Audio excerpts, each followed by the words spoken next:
మంచు విష్ణు ఎంతో ప్రతిష్టాత్మకంగా తీసుకొని తెరకెక్కించిన చిత్రం కన్నప్ప. మరి ఈ కన్నప్ప మూవీ ఇప్పుడు థియేటర్లోకి ప్రేక్షకుల ముందుకు వచ్చేసింది. మరి ఈ మూవీ ఎలా ఉంది అనేది మన రివ్యూలో తెలుసుకుందాం. ఇక స్టోరీ విషయానికి వస్తే కన్నప్ప గురించి తెలుగువారి అందరికీ తెలుసు, ప్రతి ఒక్కరికి. తిన్నడు ఒక నాస్తికుడు, చిన్నతనం నుంచే భక్తి, దేవుడు, మూఢనమ్మకాలను పట్టించుకోడు. కానీ తండ్రి నాథనాథుడి మాటను మాత్రం పాటిస్తాడు. అలాంటి తిన్నడు నెమలి ప్రేమలో పడిపోతాడు. నెమలితో పెళ్లి తర్వాత తిన్నడిలో ఎలాంటి మార్పులు వచ్చినాయి, ఈ కథలో వాయులింగానికి ఉన్న ప్రాముఖ్యత ఏంటి, ఈ వాయులింగం కోసం జరిగే పోరులో తిన్నడి జీవితం ఎలాంటి మలుపులు తిరిగింది, తిన్నడి జీవితంలోకి వచ్చిన రుద్ర, కిరాతక, మహదేవ శాస్త్రి ఎవరు, తిన్నడిని తమ గూడెం నుంచి నాథనాథుడు ఎందుకు వెలివేసిండు, చివరకు తిన్నడు ఆ శివుడి భక్తిలో ఎలా లీనమవుతాడు అనే ఇటువంటి విషయాలు తెలుసుకోవాలని అనుకుంటే మనం ఈ సినిమాని చూడాలి. ఇక మొత్తంగా ఎలా ఉంది అంటే ఈ movie first half just okay, second half మాత్రం మస్తుంటది. కంపల్సరిగా సెకండ్ హాఫ్ కోసమైనా ఈ సినిమాని చూడాలి. ఇక ఓవరాల్ గా ఎలా ఉంది అనేది మన విశ్లేషణలో తెలుసుకుందాం. దానికంటే ముందు ఫ్రెండ్స్, మన ఛానల్లో ఇలాంటి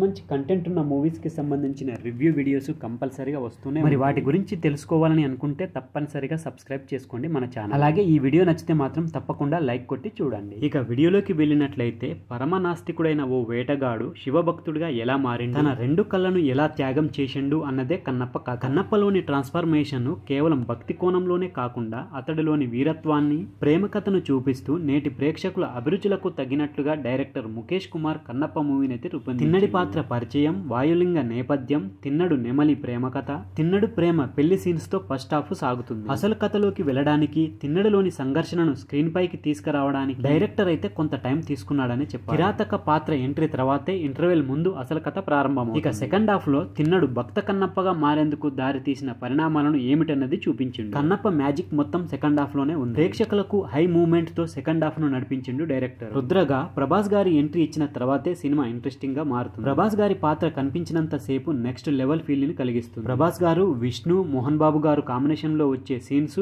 ప్రభాస్ గారి డైలాగ్స్ ఆకట్టుకుంటాయి. ప్రీ క్లైమాక్స్ లో విష్ణు గారి నటన అయితే ఈ సినిమాకు హైలైట్ అనే చెప్పాలి. ఎమోషనల్ సీన్స్ లో కూడా బాగా మెప్పించిండు. ఇక తిన్నడిగా, భక్త కన్నప్పగా రెండు వేరియేషన్ లో కూడిన పాత్రలో విష్ణు గారి నటన అయితే బాగుంది. బాడీ లాంగ్వేజ్ లో కూడా తేడాను చూపించిండు. నటన పరంగా విష్ణు గారి కెరీర్ లో బెస్ట్ మూవీలో ఒకటిగా కన్నప్ప నిలుస్తుంది. రుద్రగా ప్రభాస్ గారి పాత్ర ఈ సినిమాకు మేజర్ హైలైట్ అనే చెప్పొచ్చు. రుద్ర పాత్రలో అదరగొట్టేసిండు. గెటప్, లుక్ డిఫరెంట్ గా ఉన్నాయి. మహాదేవ శాస్త్రి పాత్రలో మోహన్ బాబు గారు కూడా మెప్పించిండు. ఇక శివుడిగా అక్షయ్ కుమార్ గారు, అలాగే పార్వతిగా కాజల్ గారి గెస్ట్ రోల్స్ అయితే అక్కడ. మోహన్ లాల్ గారు, శరత్ కుమార్ గారు, బ్రహ్మానందం గారు, శివబాలాజీ, ఇలా చాలా మంది నటులు ఈ సినిమాలో కనిపిస్తారు. ఇక న్యూజిలాండ్ లొకేషన్ కన్నప్ప మూవీకి ప్లస్ అయినాయనే చెప్పొచ్చు. రెండో శతాబ్దానికి తగ్గట్టుగా విజువల్స్ ఉన్నాయి. సినిమా కోసం మోహన్ బాబు, విష్ణు పెట్టిన ప్రతి పైసా తెరపై అద్భుతంగా కనిపిస్తుంది. స్టీఫెన్ దేవస్సి బ్యాక్గ్రౌండ్ మ్యూజిక్, సాంగ్స్ భక్తి భావాన్ని ఎలివేట్ చేసేలా ఉన్నాయి. ఇక చివరిగా చెప్పేది ఏమిటంటే, ఈ మూవీ ఈ తరం ప్రేక్షకులు కన్నప్ప గురించి తెలుసుకోవాలని అనుకుంటే తప్పకుండా ఈ మూవీని ఒకసారి అయితే చూడాలి. ఫస్ట్ హాఫ్ మొత్తం రెగ్యులర్ సినిమాలు చూసినట్టుగానే ఉంటది, దాన్ని అయితే పట్టించుకోవాలి. మొత్తం సెకండ్ హాఫ్ లోనే ఉంటది. సెకండ్ హాఫ్ ని చూసి అయితే ఎంజాయ్ చేయవచ్చు ఈ మూవీ. సో ఫ్రెండ్స్, ఇది కన్నప్ప మూవీకి సంబంధించిన రివ్యూ వీడియో.